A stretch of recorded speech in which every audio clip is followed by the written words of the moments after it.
Your sister finally has stability, my mom said as she passed the gravy. When will you grow up? I just looked at her and said, probably around the time I bought my third property. Her jaw dropped, so did her fork. I've been lurking on this subreddit for months, reading everyone's stories about family drama and finally getting their comeuppance. Never thought I'd be writing one of my own, but here we are. This happened at Thanksgiving dinner 2 weeks ago, and I'm still processing everything that went down. Some background: I'm Sarah, 31 now, and I have an older sister Emma who's 35. Growing up, Emma was always the responsible one in my parents' eyes. She followed the traditional path: college, steady boyfriend, now husband Mike, corporate job, house in the suburbs, 2 kids by 30. Meanwhile, I was the free spirit who couldn't seem to get her life together. After high school, I didn't go straight to college like Emma did. Instead, I worked at a local coffee shop while trying to figure out what I wanted to do. My parents were not thrilled, especially when Emma graduated with honors and landed a job at a marketing firm right away. The comparison started immediately. "Why can't you be more like your sister?" became my mom's favorite phrase. Emma has her life figured out. She's building something stable with Mike. When are you going to stop playing around and get serious about your future? I eventually did go to college, but I took a different route. I went to community college first to save money, then transferred to a state school where I studied business with a focus on real estate. My parents saw this as me finally getting my act together, but they still made it clear they thought I was behind where I should be. Emma, meanwhile, got engaged during my sophomore year. The wedding planning became a family obsession. Every conversation somehow turned into wedding talk. Emma's dress fitting is next week, or Emma and Mike found the perfect venue, or Emma's so organized with all the planning. I felt invisible. During the wedding preparation period, I was working part-time while going to school and had started learning about real estate investing on the side. I'd spend hours watching YouTube videos, reading books, and listening to podcasts about property investment. My family thought it was just another one of my phases. "Sarah's always got some new idea," my dad would say with an eye roll. "Remember when she wanted to be a photographer? Or start that jewelry business? This real estate thing is just another distraction from focusing on her degree." But I was serious about it. Really serious. I'd been saving every penny from my part-time jobs and had been researching the local market extensively. By the time Emma's wedding rolled around, I had enough saved for a down payment on a small duplex in a neighborhood that I knew was about to gentrify. The wedding was beautiful, don't get me wrong. Emma looked stunning, and Mike seemed genuinely happy. But the entire event felt like a celebration of everything I wasn't. During the reception, I must have heard 50 times how proud my parents were of Emma, how she'd found such a wonderful man, how stable and secure their future looked. I bought my first property 3 months after Emma's wedding. It was a small duplex that needed some work, but the bones were good and the location was perfect. I lived in one unit and rented out the other. The rental income covered most of my mortgage, and I put sweat equity into fixing up both sides. When I told my family, the reaction was lukewarm at best. "That's nice, honey," my mom said. "But don't you think you should focus on finishing school first? And what about finding someone to settle down with? Emma and Mike are already talking about starting a family." My dad was more direct. "Real estate is risky, Sarah. You could lose everything if the market crashes. Emma has a steady job with benefits. That's real security." I tried to explain my strategy, how I'd researched the area, how the rental income was covering my costs, how property values were already starting to rise. But I could see their eyes glazing over. They didn't take it seriously. Emma's reaction was the worst though. "That's great, Sarah," she said with that condescending smile she'd perfected over the years. "Playing landlord sounds fun. Just make sure you have a backup plan when reality hits." Playing landlord. That comment stung more than I let on. I graduated college the following year while managing my duplex and working part-time at a real estate agency to learn the business from the inside. The duplex had appreciated significantly, and the rental income was solid. I was living essentially for free while building equity. Emma and Mike bought their house around the same time I graduated. It was a beautiful 4-bedroom colonial in a nice suburban development. The kind of house that screams we've made it to the outside world. My parents couldn't stop talking about it. "Emma and Mike found the perfect family home," my mom gushed. "It's in such a great school district. They're really thinking ahead." Meanwhile, I'd started looking for my second property. The equity I'd built in the duplex, combined with the savings from living rent-free, gave me enough for another down payment. I found a small single-family home in another up-and-coming area. It needed more work than the duplex, but the potential was enormous. When I closed on the second property, my family's reaction was mixed. My parents seemed confused more than anything. "Why do you need 2 houses, Sarah?" my mom asked. "Wouldn't it make more sense to sell the first one and buy something bigger for yourself? You know, a real home where you could start a family?" "These are investments, Mom," I explained. "The rental income from both properties is covering the mortgages plus giving me cash flow. I'm building wealth." But what about stability? My dad chimed in. What happens if you can't find tenants? What if something major breaks? Emma has a steady paycheck and benefits. That's dependable. I was getting frustrated, but I tried to stay patient. Dad, I have great tenants in both places. I've been profitable every month. And I'm still working at the real estate agency, so I have income from that too. Emma's response was predictably dismissive. Sarah's always been a risk taker, she said to Mike in front of everyone. I'm glad we went the traditional route. I sleep better at night knowing we have job security and a stable situation. The thing is, Emma and Mike's stable situation wasn't as stable as they made it seem. Through family conversations over the following months, I learned that they were stretched pretty thin financially. The big house came with a big mortgage, plus they had Emma's student loans, car payments, and all the expenses that come with their lifestyle. Emma had gotten pregnant shortly after they bought the house, and they were talking about her maybe staying home with the baby for a while. But with their expenses, losing her income would be tough. Mike's job was stable, but it wasn't enough to comfortably cover everything on his own. Meanwhile, my real estate ventures were thriving. Both properties had excellent tenants, and the values were continuing to appreciate. The cash flow was good enough that I'd cut back to part-time at the real estate agency and was spending more time managing my properties and looking for the next opportunity. I found it about a year and a half after buying the second property. It was a small apartment building, 4 units, in a neighborhood that was clearly on the upswing. The seller was motivated, and I was able to negotiate a great price. Between the equity I built in my first 2 properties and the cash flow I'd been banking, I qualified for the loan. This was going to be my third property, and it felt like a major milestone. 4 rental units plus my own residence in the duplex meant 5 income streams from real estate. The numbers were solid, and I could see a clear path to financial independence. But I didn't tell my family about it right away. I was tired of their reactions, tired of having to justify my choices, tired of being made to feel like I was doing something wrong when everything was actually going really well.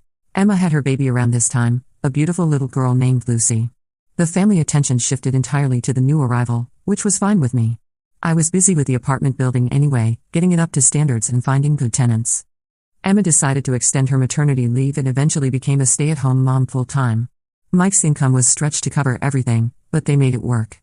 At least, that's what they told everyone. Through my mom's comments over the following months, I gathered that things were tighter than Emma and Mike let on.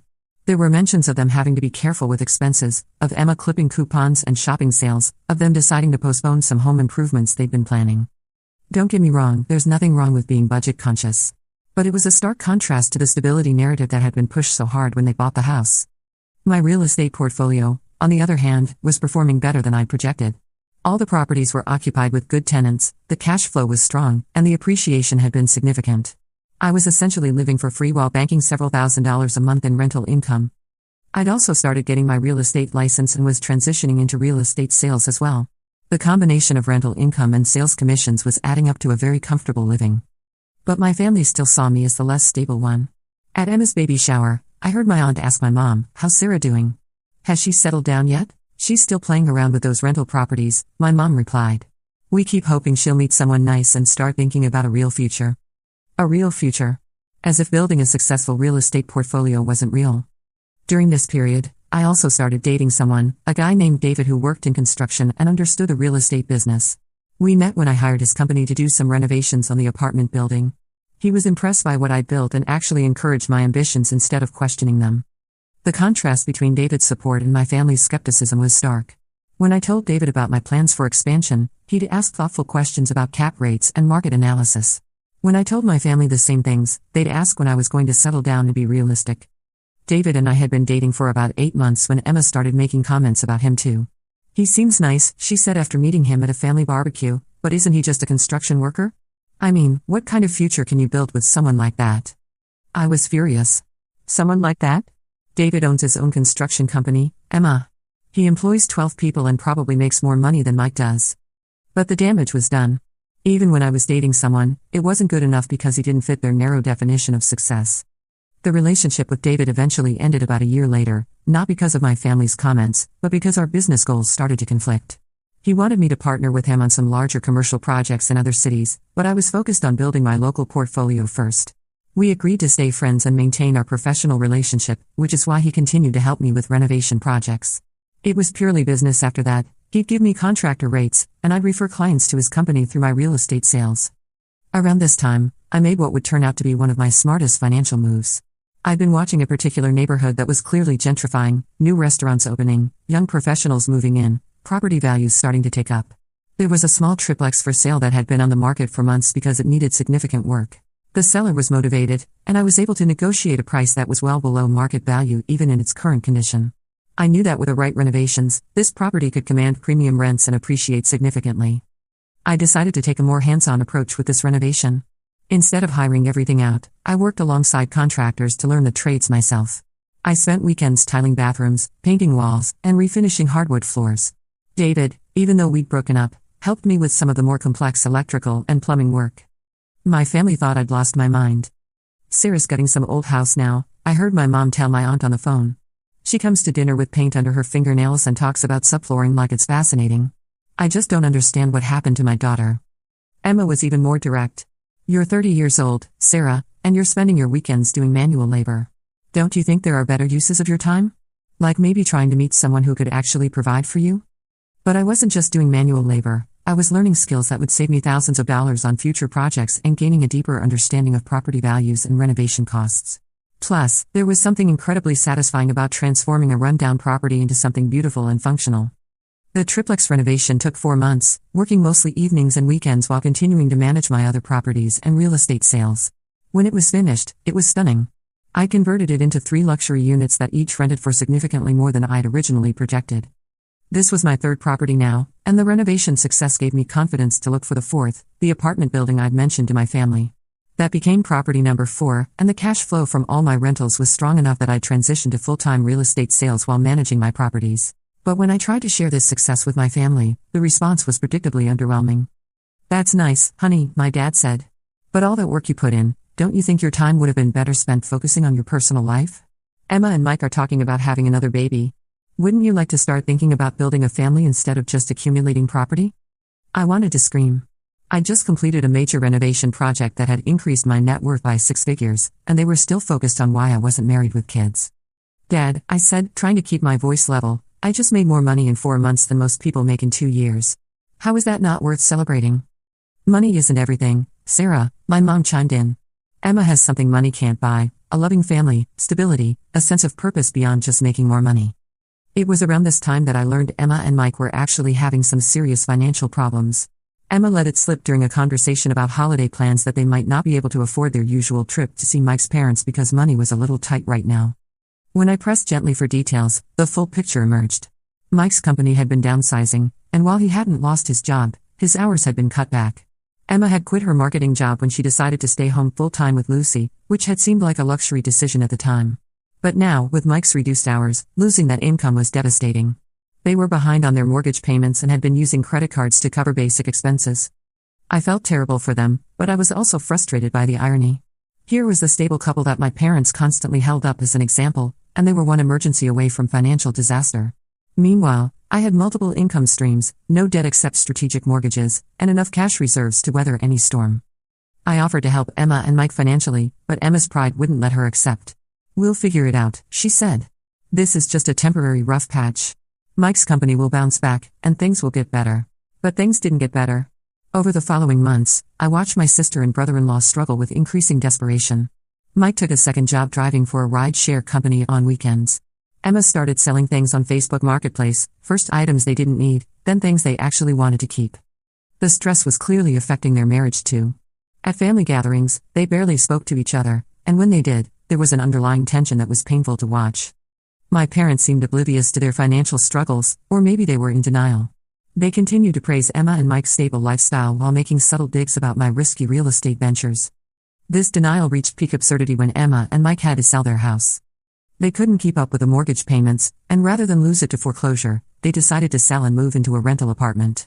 It was a smart financial move, actually, it would eliminate their mortgage payment and give them a fresh start. But it was also a clear sign that their stable lifestyle hadn't been as stable as everyone pretended. When Emma told the family about the decision, she tried to spin it positively. We've decided that homeownership isn't right for us at this stage in our lives, she said.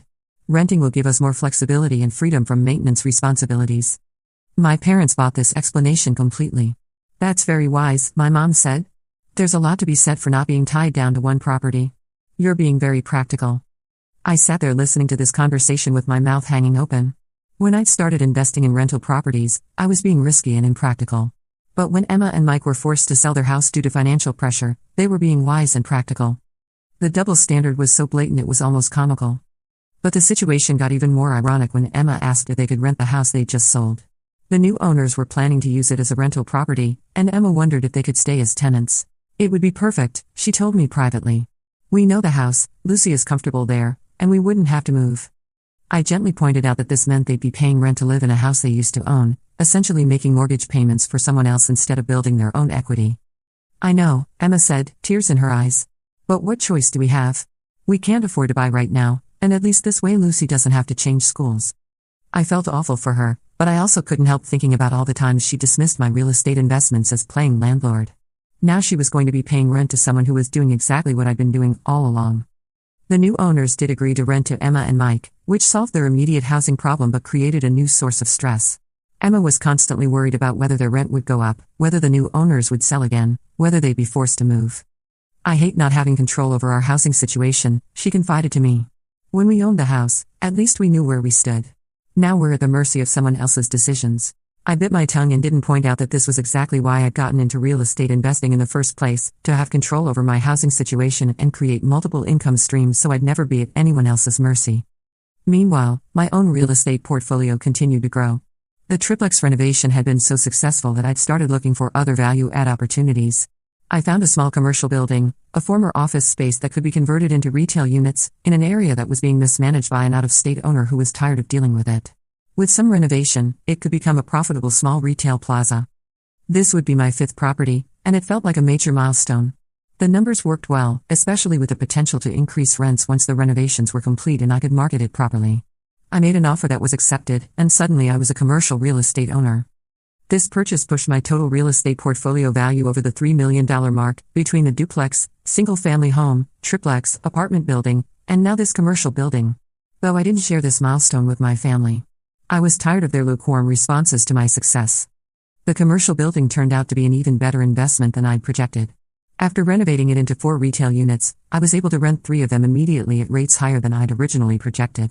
One tenant even wanted to expand into the 4th unit within 6 months. The cash flow was excellent, and the property had significant appreciation potential as the area continued to develop. I was also doing well with real estate sales, having built a reputation as someone who really understood investment properties. Other investors started coming to me for deals, and I was earning substantial commissions helping them buy and sell properties. Between my rental income and sales commissions, I was making more money than I'd ever imagined possible. But more importantly, I'd created true financial security for myself. I could lose half my tenants and still cover all my expenses. I could stop doing sales tomorrow and live comfortably on rental income alone. Yet my family continued to see Emma as the one who had figured out life, even as her financial situation became more precarious. Around this time, I started working on getting my real estate broker's license so I could open my own brokerage. The timing felt right. I had enough experience as an agent, a solid understanding of the market, and the financial stability to take the risk. A few months later, Emma and Mike's situation reached a crisis point. I'm just so proud of how Emma has stepped into motherhood, my mom said. She's created such a beautiful, stable home for her family. That's what really matters in life. Mike nodded along. We're blessed to have built something solid together. Sure, money's tight sometimes, but we have what's important: family, stability, a secure foundation. I could feel the implied criticism. Here they were, celebrating Emma's choices while subtly suggesting that my path was somehow less meaningful. What about you, Sarah? My dad asked, though his tone suggested he already knew he wouldn't approve of my answer. Any thoughts about settling down? You're not getting any younger. I'd had enough. I'm perfectly settled, Dad. I have a successful real estate business, multiple income streams, and more financial security than most people my age. Emma laughed. Sarah, renting out a couple properties isn't exactly a business empire. Don't you want something more meaningful? Like a family? That's when I lost it a little bit. More meaningful than financial independence? I'm 27 years old, I own 3 properties, and I'm making more money than I ever thought possible. How is that not meaningful? 3 properties? My mom looked confused. I thought you had 2. I realized I'd let it slip about the apartment building. I hadn't officially told them about it yet because I was tired of their lukewarm reactions. I bought an apartment building 6 months ago, I said. 4 units. It's doing really well. The room went quiet. I could see my parents processing this information, trying to figure out if it was good news or something to be concerned about. Emma recovered first. Well, that sounds... Ambitious. I hope you're not overextending yourself. Remember what happened in 2008? There it was. The constant assumption that I didn't know what I was doing, that I was being reckless, that my success was somehow accidental or unsustainable. Things stayed tense between Emma and me after that dinner. We barely spoke for months, communicating mainly through our parents when necessary. Meanwhile, my real estate business continued to grow. I'd gotten my license and was doing well with sales in addition to managing my rental properties. The cash flow was excellent, and I was already looking at potential fourth and fifth properties.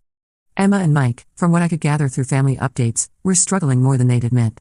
Mike had been passed over for a promotion he'd been counting on, and Emma had mentioned needing to be even more careful with spending.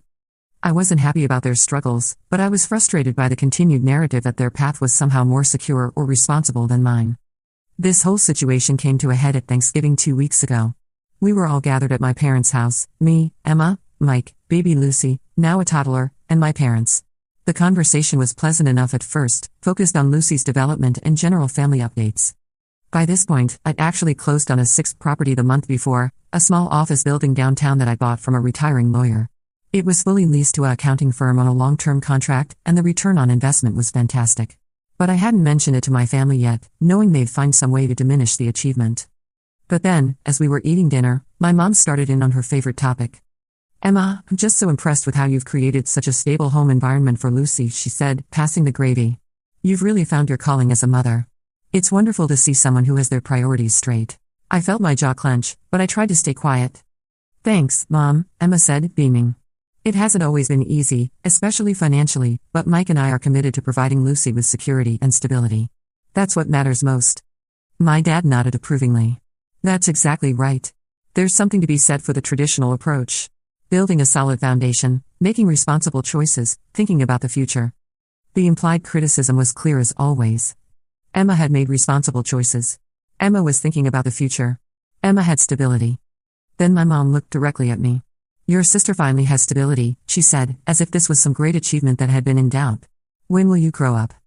The question hit me like a slap. After everything I'd accomplished, after building a successful real estate portfolio from nothing, after achieving financial independence before age 30, my own mother was asking when I would grow up. I looked around the table. Emma was smirking slightly, clearly enjoying the moment. Mike was nodding along with my parents. Lucy was the only one who seemed oblivious to the tension, happily making a mess with her sweet potatoes. I set down my fork and looked directly at my mom. Probably around the time I bought my third property. The words came out calmly, but they landed like a bomb. My mom's jaw dropped, and her fork clattered to her plate. "You're a third property?" my dad asked, his voice barely above a whisper. "Oh, did I not mention?" I said, enjoying the moment more than I probably should have. "I closed on a small office building downtown last month. It's fully leased to an accounting firm on a 5-year contract. The return on investment is fantastic." Emma's smirk had completely disappeared.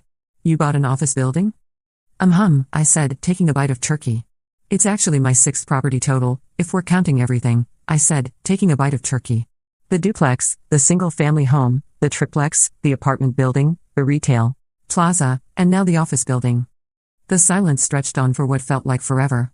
I could practically see the wheels turning in everyone's heads as they tried to process this information. How can you afford all this?" my mom finally asked. "Well," I said, setting down my water glass, "when you buy smart and manage well, each property generates income that helps you qualify for the next one. It's called building wealth.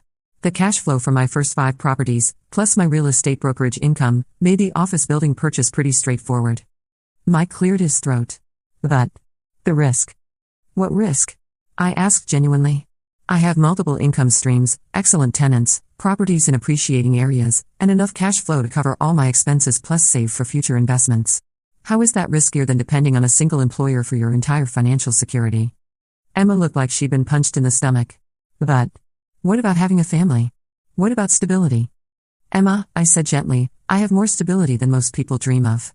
I could lose half my tenants tomorrow and still be fine. My properties have appreciated by over 60% in the past 5 years. I have no debt except strategic mortgages that my tenants are paying down for me. How is that not stable?" My dad was still staring at me. "You own 6 properties?" "6 properties generating rental income, plus I live in 1 unit of the duplex," I confirmed. "And I own my own real estate brokerage now. I'm looking at a 7th property actually. There's a small apartment complex that just came on the market that looks very promising." Emma seemed to find her voice again. "But Sarah, What's the point of all this if you don't have someone to share it with? Don't you want a husband? Kids? I looked at her carefully before answering. Emma, I'm 31 years old and financially independent. I can choose to have a family on my own terms, when I want to, without worrying about whether we can afford it. I can choose a partner based on love and compatibility, not financial necessity. How is that not better than struggling to pay bills and hoping nothing goes wrong? The truth of that statement seemed to hit everyone at once. Emma and Mike exchanged a glance that told me I'd struck close to home. My mom was still processing. So you're wealthy? I couldn't help but laugh a little. Mom, I'm very successful. I built a real estate portfolio worth over $4 million in total asset value. My monthly cash flow is more than most people's salaries. I'm 31 years old and I never have to worry about money again if I don't want to. The numbers seemed to stun everyone into silence again. Finally, Emma spoke up and her voice was smaller than usual. $4 million? In total asset value, yes, I said. Obviously there are mortgages against most of it, but the equity I've built plus the cash flow. I'm doing well. Mike was looking at me with something like respect for the first time ever. How did you learn to do all this? Books, podcasts, mentors, trial and error, I said. The same way anyone learns anything. I just focused on it instead of assuming it was too complicated or risky. My dad shook his head slowly. All this time, we thought. You thought I was irresponsible and unfocused, I finished. I know. You made it pretty clear. Emma was staring at her plate. I had no idea it was going so well for you. I tried to tell you, I said. Multiple times. But every time I shared something about my business, you either dismissed it or warned me about the risks. It got exhausting trying to justify my success to people who had already decided I was making mistakes. My mom looked genuinely ashamed. Sarah, we didn't understand. No, you didn't, I agreed. But you also didn't try to understand. You just assumed that because my path was different from Emma's, it must be wrong. The rest of dinner was quiet and awkward. Emma barely spoke, and when we were clearing the table, she pulled me aside. Sarah, I owe you an apology, she said, and she looked like she meant it. I've been dismissive of what you were doing. I didn't realize how successful you'd become. It's okay, I said, though we both knew it wasn't really. No, it's not okay, she continued. I think I was maybe a little jealous. And scared. Scared of what? She looked around to make sure no one was listening. Scared that you were right.